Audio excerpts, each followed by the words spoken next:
Assalamualaikum warahmatullahi wabarakatuh. Saya Ahmad Ulafti Said dari kelas Indralaya.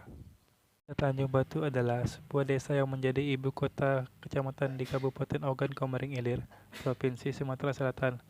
Nama kecamatannya itu sendiri adalah Kecamatan Tanjung Batu. Pada dekade tahun 50-an hingga sekarang, sebaran wilayah Kecamatan Tanjung Batu membawahi 3 marga, yakni Marga Tanjung Batu, Marga Maranyat, dan Marga Burai.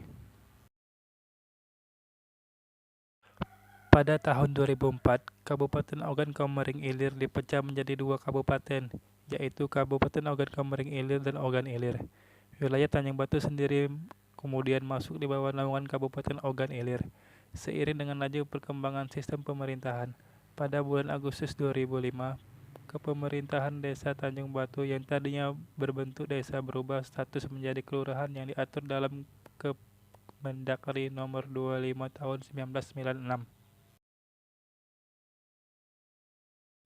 Sebagian besar wilayah di Tanjung Batu dapat dijangkau dengan kendaraan darat baik itu roda 2 maupun roda 4. Kendaraan laut seperti perahu hanya bisa digunakan pada musim penghujan. Biasanya kendaraan laut tersebut digunakan masyarakat untuk menangkap ikan, mengambil kayu, dan untuk menjangkau berbagai tempat yang tak bisa dijangkau kendaraan darat. Seluruh penduduk yang berdomisili di Tanjung Batu umumnya beragama Islam, baik penduduk pribumi maupun pendatang. Adat istiadat pun masih bernapaskan keislaman seperti perkawinan, kelahiran, hitanan, dan kematian. Baik sosial maupun budaya juga masih dipengaruhi napas-napas Islam. Namun, sisa-sisa budaya kuno juga masih kelihatan seperti dalam pembangunan rumah. Seiring dengan perkembangan, infrastruktur tempat ini terus dibenahi, mulai dari pengaspalan jalan, pembangkitan listrik, dan jaringan telepon.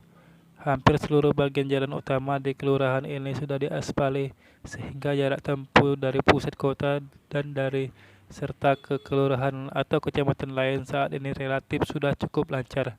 Begitu juga dengan jaringan telepon dan listrik.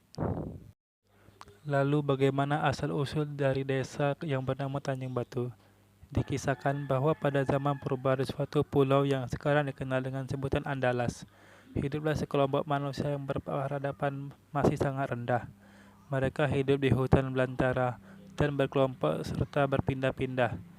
Kurun waktu sekitar tahun 1600, suatu tempat di hutan yang lebat terdapat sungai-sungai kecil yang oleh penduduk setempat lazim disebut payo. Di sekitar payo inilah kemudian dijadikan tempat tinggal dan tempat memulai aktivitas oleh manusia purba, mulai dari mencari makan, berkebun, menangkap ikan, berburu, dan lain sebagainya. Dalam perjalanannya, manusia purba ini kemudian dikenal sebagai suku Kubu, yang kehidupan sehari-hari sangat sederhana. Jauh di sebelah utara tinggallah suku Kubu Teluk Balai, Kubu Burai, Kubu Cambai, dan suku Belido. Di sebuah tempat yang dikenal dengan sebutan Payoh Linta, bersemayamlah suku Kubu yang dengan mendirikan gubuk-gubuk sederhana yang dikepalai oleh kepala suku bernama Usang Rajo Setan, cikal bakal masyarakat Tanjung Batu sebagai pelindung. Di sekitar Payo Linta tinggal pula kelompok lainnya seperti di Payo Batu dan Payo Trap, dan tinggal pula suku Kubu Lebar Tapak di arah selatan, tepatnya di Payo Bulu, sekarang dikenal dengan Desa Tanjung Atap. Kehidupan sehari-hari masyarakat di kala itu yakni mencari binatang buruan, menangkap ikan, mencari pucuk kayu sebagai sayur mayur di hutan, membuat alat untuk menangkap ikan seperti bubu serwo dan lain sebagainya. Selain itu, mereka juga mulai mengenal kehidupan pasar dengan sistem barter atau saling tukar-menukar barang di mana hasil hutanlah yang menjadi alat untuk berbelanja. Sebagaimana orang pedalaman kebanyakan, mereka belum mengenal agama dan adat istiadat.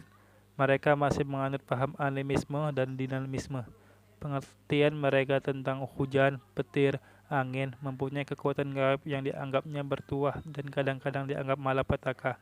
Pohon-pohon besar, tempat-tempat tinggal tertentu mempunyai kekuatan gaib dan roh. Melalui proses yang panjang, kehidupan mereka yang bernomaden alias berpindah-pindah tempat dari Payo Linta ke Payo Batu. Selang beberapa tahun pindah lagi ke Payo Trap untuk mencari ladang baru. Di samping itu berpindah-pindahnya mereka disebabkan gangguan binatang-binatang buas seperti harimau, beruang serta binatang berkuku panjang yang dinamakan setan atau sindai. Pada perkembangan selanjutnya, mereka berpindah tempat mencari sungai yang sekarang dikenal dengan sebagai Lebak Meranjat. Tinggallah mereka di sebuah tanjungan dekat sungai. Mereka menyebar di seputar tanjungan ini. Rompok demi rompok mendirikan rumah-rumah bertiang tinggi sebagai tempat perlindungan dari serangan binatang buas. Konon, tanjungan ini banyak mendapat batu kerikil merah atau penduduk lokal biasanya menyebut dengan istilah karangan yang pada akhirnya disebut Tanjungan Batu atau Tanjung Batu. Sekarang berlokasi di Kampung Asam Jawa Tanjung Batu. Bercocok tanam, membuat perahu, dan sudah mengenal ilmu perbintangan untuk menentukan musim tanam padi, musim kemarau, hujan, dan sudah dapat menentukan arah mata angin.